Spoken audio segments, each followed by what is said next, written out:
안녕하세요. 중소기업 결산 서류 뿌시기 오한나 세무사입니다.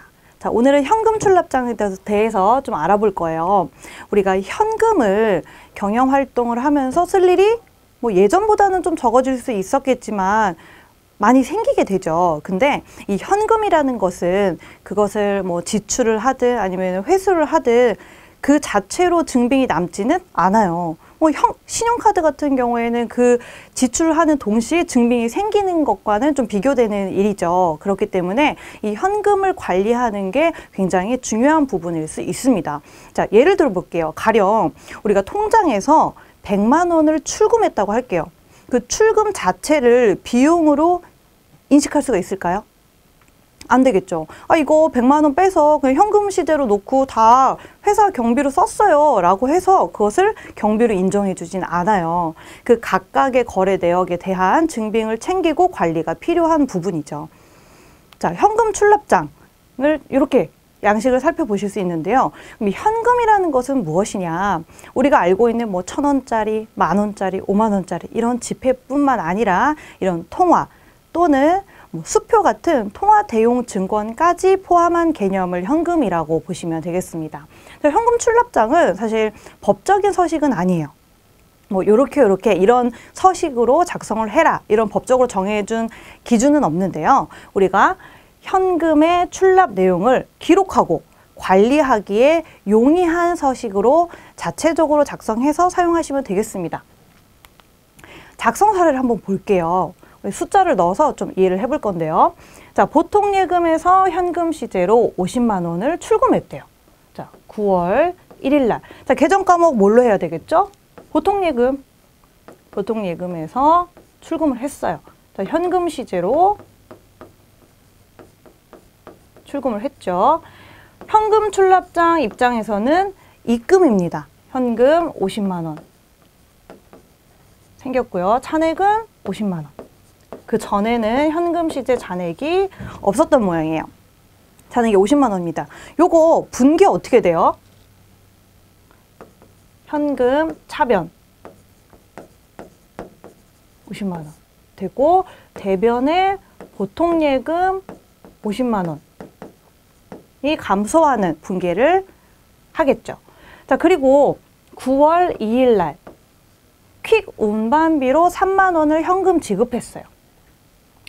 운반비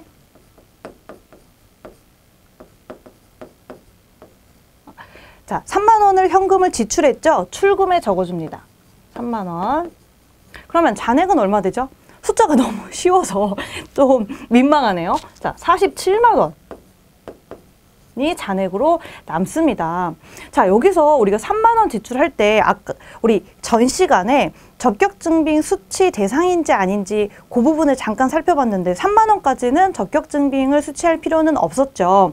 자, 그럼 비교해서 요거 한번 볼게요. 직원식대를 15만 원에 현금 지급을 했어요. 그러면 현금으로 지급을 한 거니까 현금 출납장에는 반영이 돼야 되겠죠. 동시에 우리 뭐 챙겨야 돼요? 3만 원 이상이니까 적격증빙 챙겨야 되겠죠. 현금 영수증 반드시 발급 받으셔야 돼요. 이 3만 원짜리 당연히 현금 영수증 발급 받으면 좋겠죠.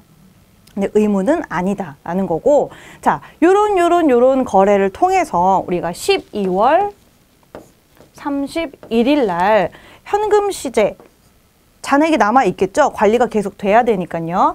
예를 들어서 현금 시제 잔액이 100만 원이라고 할게요. 이 부분 어디에 반영되나요?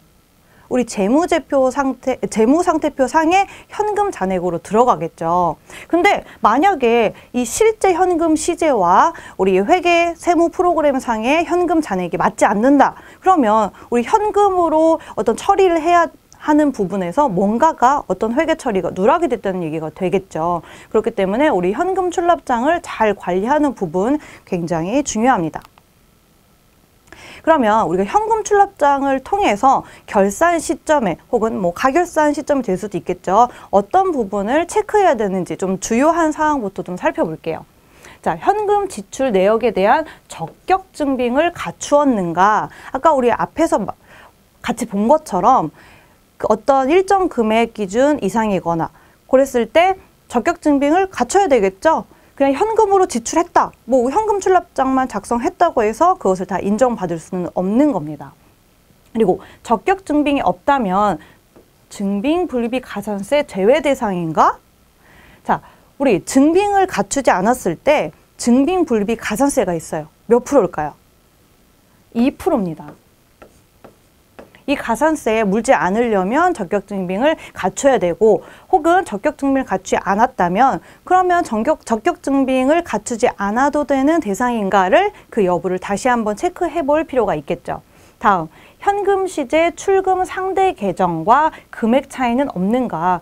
아까 우리 작성 사례에서 본 거는 보통예금에서 출금해서 현금 시제로 갖다 썼죠. 그러면 당연히 보통예금에서 출금한 그 금액과 현금 시제로 입금된 그 금액이 동일해야 되겠죠. 그리고 만약에 이 현금 시제 금액에 플러스 되는 요인이 또 있을 수도 있어요. 예를 들어 볼까요? 매출 채권 중에 일부를 현금으로 회수한 거예요. 그 현금으로 회수한 그 현금을 현금 시제로 썼습니다. 통장에 입금하지 않고요. 그러면은 통장에서는 그 내역이 반영되지 않아요. 근데 현금 시제는 늘어났죠. 그런 부분들을 잘 체크를 해야 된다는 겁니다. 현금 영수증 발급분 처리는 적정한가? 실무적으로 이 부분에서 실수가 좀 오류가 많이 나오는 경우가 있어요. 현금 영수증은 우리 예를 들어서 세무대리인을 통해서 장부 작성을 했을 때 현금 영수증 언제 반영되죠? 네, 부가가치세 때 우리 공제 받을 거냐 말 거냐 할 때 현금 영수증 발급분을 끌어옵니다. 그때 만약에 복리후생부로 5만 원을 현금 영수증을 발급받았다고 할게요. 그럼 이 부분이 이미 비용으로 반영이 됐겠죠.